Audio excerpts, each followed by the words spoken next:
Ensonga za Bizonto ziwanvuye tukwanirizaako ku Newspark channel webale kujja kumirako mukwano tewerabira okuba nti no subscribinga ku YouTube channel yaffe eno akosa n'okunyiga akadeka notification baba bakutegeza buli lwe tuba tutaddeyo amawulire. Comment section weri osobola okulekawo obubaka bwokosa n'okulayikinga video eno. Munnange ensonga za Bizonto ziwanvuye mawulire si malungi eri abawagizi oba abagoberezi ba Bizonto comedy. Munnange bano bayawukanye. Guno sigwa mulundi ogusoose okuba nti no bano baawukana bwe tukuzaako emabega Dr. T-AMALE ne Bizonto bayawukana era bingi ebyayogerwa wabula gye buvuddeko mu bbanga si ddene ate Dr. T-AMALE yakomawo nga yeetonda wabula wadde ng'ono yasonyiyibwa naye atannaba kuddamu kuba nti no abeegattako. Tubadde tuli awo ate munnange amawulire ne gafuluma nga abamu kwabo mu Bizonto comedy munnange ekibiina kino bakivudde mu nsonga ki munnange ensonga kigambibwa nti sente zabaawudde okitegedde ate n'ekirala nsonga za contract. Tetugenda kulisaayo mukwano katubeere nga bano tubakuwa obeere nti obeewulirirako.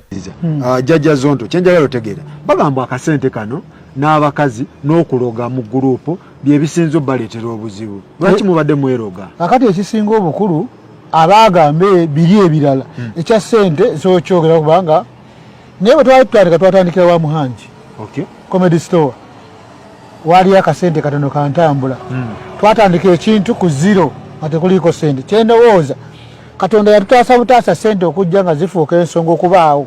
So ekya sente si kyezibu kubanga tetwatandika na sente.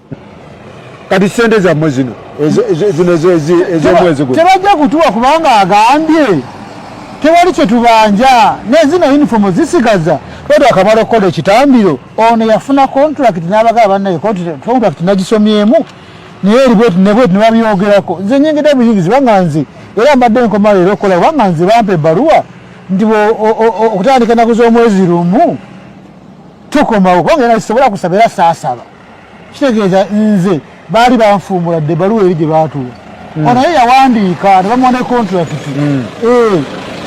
ono yegaseeko bwegaasi okutufuumuulira awamu era ne tutambula nga bwe tuli kyekiddako ne bakola channel yaabwe gye bayita New Bizonto kwe kuli olulimba lwa Kabaka kikyemuzaako after bagoba kyenjagala kyetuzaako Katonda yakimanyi kubanga tomanyi byanca ekikulu batugobe buggo kikyo kye tuyina naye ekirungi Katonda yatuwa kapita ebeera wano kati Katonda tulayo bya nawulira mbu oli Kali Kabadi kugonde ku Dr. T mbu Kali Kabadi ebifaananyi wabiraba ebifaananyi bya Dr. T ne Nakani nga bayitedde ebintu nabiraba fe twalimu yanga Zonto wamulabamu nedda yali stanti kubanga fe batukoye baagala okukomyawo oli omukadde mu kifo ky'okubeera n'abaana abayimba zimayirolandi za Buganda wakiri katukomyewo Dr. T sula bulungi. Eyo nga tuvuddeyo Frank Gashumba avuddeyo n'awagira tribement we ono agambye nti talaba musango Pastor Bujingo gwe yaziza okitegedde olw'okuba nti nno gye buvuddeko Pastor Bujingo yagenda n'akyala mu bazadde b'omwagalwa we Suzani Makula. Kakati nga bw'omanyi nti ekkumi terikyawomu bangi bazze bakomerera Pastor Bujingo olw'ekikolwa kye yakoze wabula nga munywanyi we Frank Gashumba tribement we bonna Banyarwanda munnange avuddeyo n'abanga amuwagira. Nze era Bujingo kye yakoze nze Bujingo si mutunulira nga pastor mutunulira ng'omuntu. Bujingo yali kyandaba kufuuka pastor, he is a human being okitegeera ndowooza era nze sikinaako buzibu. Mwanyinaze Teddy akkiriza ebyava mu kulonda nti omusajja yabuuse alivinga obulamu obupya ate kino namwekira mu abawala kankibagambe omusajja gw'ofunye nga muli baavu kizibu nnyo funa sente n'abeera naawe. Nze nkugambye money and power reveals who we are. Okiwulidde? Money and power reveals who we are.